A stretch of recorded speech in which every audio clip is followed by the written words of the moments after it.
Welcome to the Veteran Voice, an exciting podcast interviewing veterans from all walks of life and ranks about their experiences, not just in the services, but about transitioning to Civvy Street and what they're doing now. It promises to be a really exciting listen. Roll on.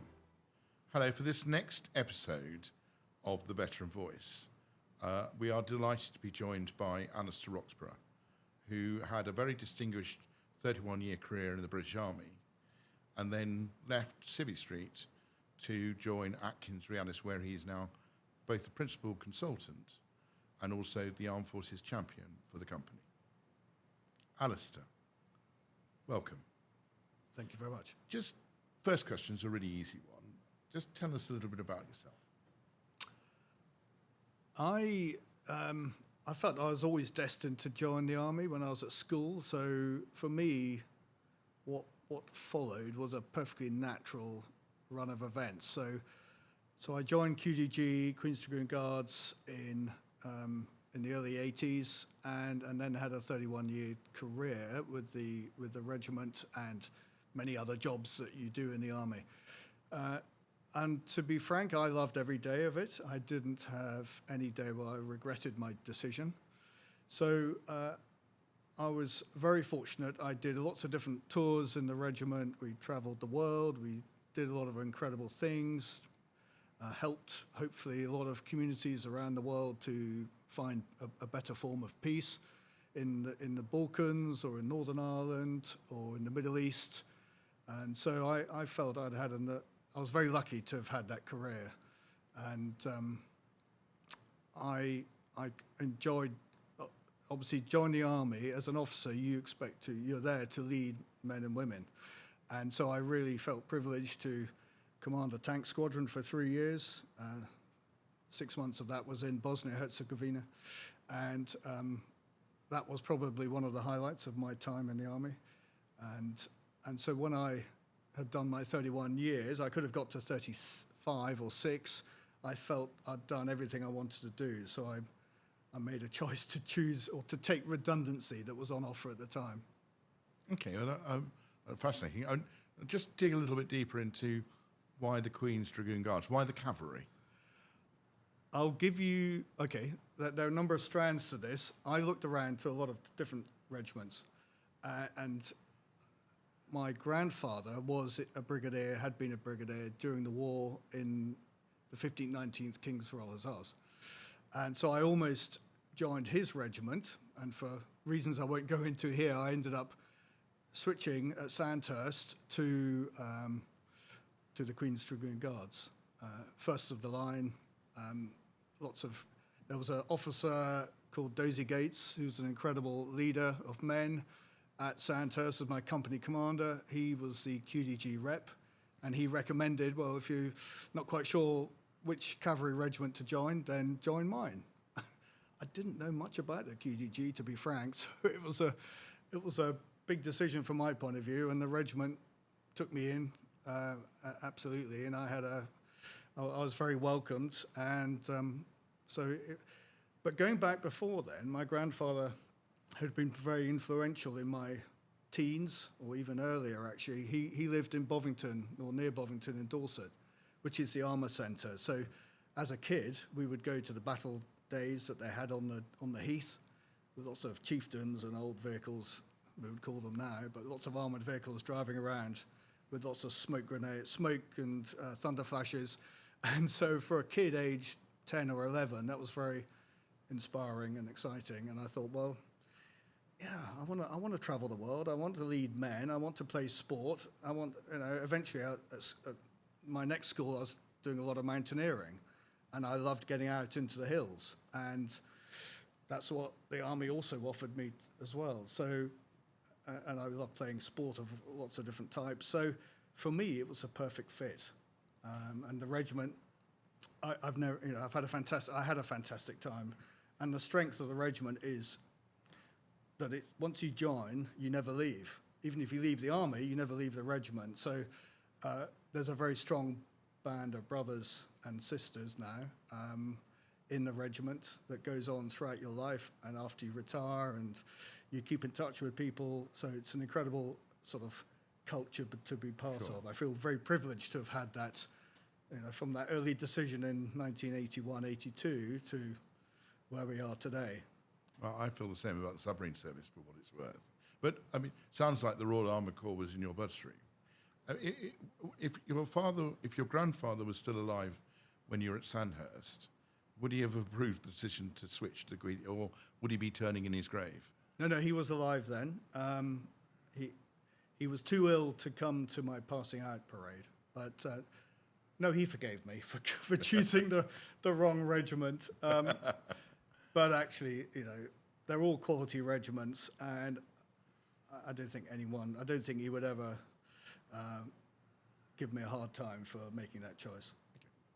So let's move on to the end of that 31-year period, where you enjoyed every single day, never a day regretted, but felt you'd achieved everything you wanted to achieve.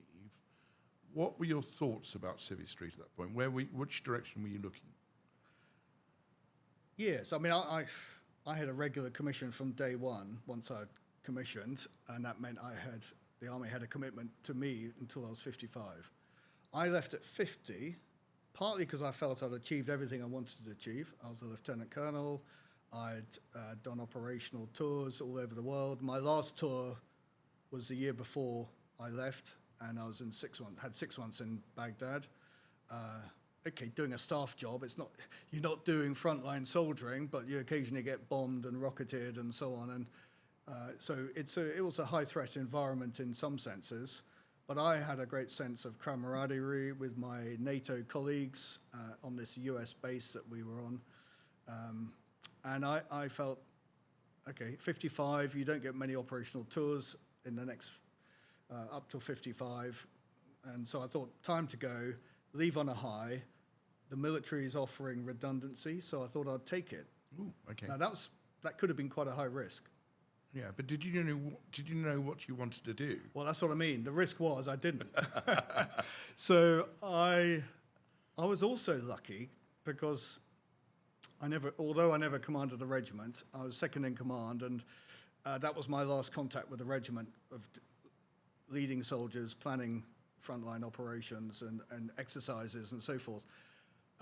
What I then did is lots of technical tours or staff tours in places like Abbey Wood, in the Defence Equipment and Support, or in Main Building in London, on armoured vehicle programs and projects.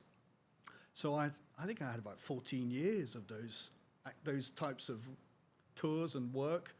So I built up a very good sort of network of colleagues and friends in industry as well as in the military. So I had a black book, as you say, as people would describe it, which was very long, and I felt very comfortable working in procurement. And so I felt, let's switch sides, go from customer to supplier, and go and work in industry. But actually, some of that time was with Atkins, as they were then, and they were developing a strong presence as a client-side consulting company, doing more than consulting. They were doing engineering work for the MOD down in Bristol. And I'd worked with them as customer up in London, but also down in Bristol inside the delivery team of which they were part. So I have very good relationships with many of their employees. So when I decided to leave, whilst I didn't naturally go straight for that as an option, I after a bit of analysis, going through the career transition workshop and all those things that you get offered at that when you leave, I thought, yeah, I know these people very well. I like working with them. I think I can add some value. As the things were changing, they needed a new role, and the role fitted me perfectly. So I was, as usual, a bit jammy, right person, right time, right place, and I just got the job through an interview. That's what I've been with Atkins Realis, as they are now called, ever since. So straight from the Army to Atkins, now Atkins Realis. So transition for you was relatively painless. I was incredibly lucky. I think I've been lucky in so many aspects of my life. about the only bit of resettlement I did was to do a project manager's qualification, having done a lot of project management in Abbey Wood and so forth. So I was sort of putting the cherry on the icing of my project management skills, although I wasn't necessarily looking for a project management job. It helped my credentials in my CV, of course. So I was lucky. I did the AMEC course up in Manchester Business School, which a lot of people do, really highly recommended. 3 weeks, mini MBA type environment, gets a lot the intellectual juices going as to how does industry operate, how does business work, what's profit and loss all about, and so on. So I did that, but I'd already got the job by then, so it was a good thing to have done. And so in fact, I started my job before I'd even left the army. Yeah. You're allowed to overlap by 5 weeks or so. So I was, again, it was a dream departure for me, and I used my black book, I used my network, as people say you should do, and I mean, I know for a lot of people, transition can be a very difficult period, but you appear to be, as you say, one of the lucky ones. So it's good to hear some positive stories as well as some of the more daunting ones. Tell us a little bit more now about the role you currently do. Tell us about what you've been doing for Atkins Realis. Well, I've been with the company now since, is it 2012? I think it is, when I left, end of 2012.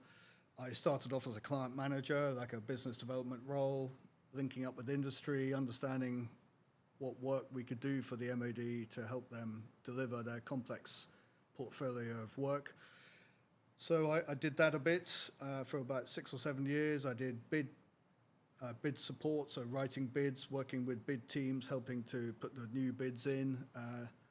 Then I went and did delivery. So I went from working in the market, facing the customer, to working in the practices, delivering the work that the market has won. So I then really enjoyed doing that, being in a practice, working with the customer at Caution, as they were.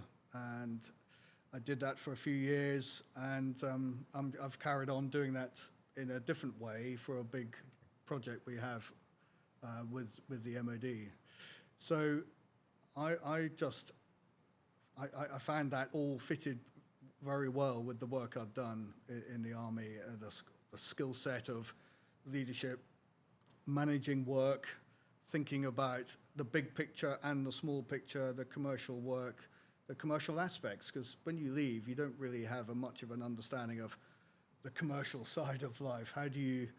How are projects delivered in a tight commercial environment? Yeah. So I think I've learned all those skills since I joined Atkins Realis, and but I also act as the Armed Forces Champion. So whilst I'm a principal consultant, I also spend some time every week looking after our military community in the company. We call it Partnering with the Armed Forces. It's a program of work, an advocacy program. I have a small budget, I have a part-time program manager, and we do all sorts of things to help recruit people like me leaving the Armed Forces, whether it's a corporal in the RAF or a captain in the Navy. We're interested in all those people, and the Army, of course, in the middle. So yes, recruitment's very much part of what we do. So we go to careers fairs, we get our veterans to come along and tell stories. In fact, some of them, we get 2 profiles in the TV UK publication every time it comes out. So we like to get our stories out there to show how people have successfully transitioned, or if they've had challenges, what were they and how did they overcome them? So that's part of what we do. And we can always come back to that, I'm sure, because I think that's one of the key parts of what we do. We also look after the community. We fundraise. We get involved in charity work. We get socials organised, and we've got over 300 people in our community. So it's a fantastic community and a great opportunity for people when they have a bit of spare time and the margins of their work is to help us recruit new people, run a social. Organize an event that gets everyone together. So yes, that's a very rewarding part of my job, actually, to look after the community in that sense. You've just answered the next three questions I was about to ask you. But Getting ahead of that's myself. absolutely fine. But I just didn't want to dig back into one of those, which Yes, was, generically, what skills do you think that you learnt in the military that have stood you in good stead in actions? I mean, you mentioned a couple of them there, but in generally, why are veterans such good hires? Well, they are intuitively a team player. It's not about their ego, satisfying their ego, or wanting to lead everything. They will get their shoulder to the wheel and help the team deliver the results that are required. And they are natural organizers. They will sort things out when perhaps there's a bit of confusion and uncertainty. They will help pull everyone around them if that's appropriate at that time. They also can cope with uncertainty very well. So I think there's a whole lot of things that they sound a bit soft, but actually you can't do any job in a company without being part of a team, an effective team, without leading and without basically pulling everyone and encouraging people to deal with uncertainty. So I think those are some of the soft skills, and seeing the big picture whilst also understanding the tactical, going from strategy to tactics and back again. I think they can do that very quickly. Okay. That of course, very much with the Veteran.UK's mission to promote what veterans can do for not just company but for society. And moving on to the societal bit as well, I happen to know, a little birdie told me, that you're also a director of the Veteran Force Resilience KIC, Community Interest Company. So just tell us a little bit more about Veteran Force from your perspective. It's fascinating, actually, and I've really enjoyed being a part of the sort of build-up towards setting up the KIC, because when you look at LinkedIn and just Google online, you can find there's so many veterans organizations out there, charities, KICs, groups of people getting together, bands of brothers and sisters getting together on LinkedIn. But some of them are doing the same thing. A lot of them are doing the same thing. So it's a crowded space. And I think what we've managed to identify is a slight gap in the, I wouldn't say market, because we're not trying to make money, but a gap in the system where there's a lot of people need help throughout the country, where they're looking for funding to help them achieve local aims, local effect, local benefit to their community, however it's drawn. Is it homeless veterans? Is it people doing allotments? Is it people trying to look after disabled service people? They may or may not know where to go and find that support and funding. And so being a middle organization, we can join the dots in this system from where's the money available, who can provide it, who needs it, and perhaps in the middle, we can help take that money, triage it between a number of organizations who might be needing it, and work out the priorities and then get the outputs from those organizations once they've got their small grants. But I think that the micro grant model is a very attractive one. Sometimes people don't need lots of money to have a big effect at the local level. So I think that's the beauty of our business model here, the KIC, to help achieve that local effect. And that effect is helping rebuild societal resilience, which is perhaps a low ebb? Absolutely. I don't think you don't have to read much of the news in the last year or two to understand that we're in a pretty uncertain and precarious international context at the moment, and every week there are new jaw-dropping events taking place where less and less certainty is out there about the threats to society, the threats to democracy, and so on. So I think it is absolutely the time to build societal resilience. It starts with individuals and small groups of determined people, and eventually, think of an ink blot type effect across the country. If we, over time, can add some value in some ink blots all over the place, they can all help make our society more resilient in the face of hybrid war, which could have effects on all of them. It's happening now. So I think we need to start to prepare society, just like SDR said that we need to, it's a whole of society approach that we need to adopt. And I think we're one small cog in a very complex gearbox of organizations and government and non-government that need to all work together. Yeah, I really like the idea that you've suggested that whilst there's lots of people out there doing great things, they're often doing it in isolation. And if Veteran Force can be the glue that brings them together, join the dots, or so that we can share best practice, learn from each other, or inspire new community projects, then that little bit of money, as you say, will go a long way in terms of effects. Okay, so come to the final question, which is really just to go back to transition and just ask, what advice would you give people who are thinking about leaving the Navy, the Army, the Air Force, or the Merchant Navy? What advice would you give them, based on in hindsight?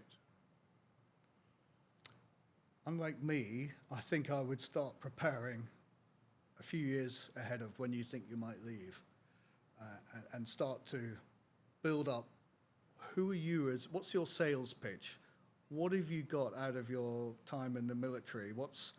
How do you sell yourself? And so I think build that up, see where the gaps are in your story, credentials, qualifications or whatever. I mean, often people's careers are what they are. You're not going to do suddenly a big zigzag at the end just to build up necessarily one skill set.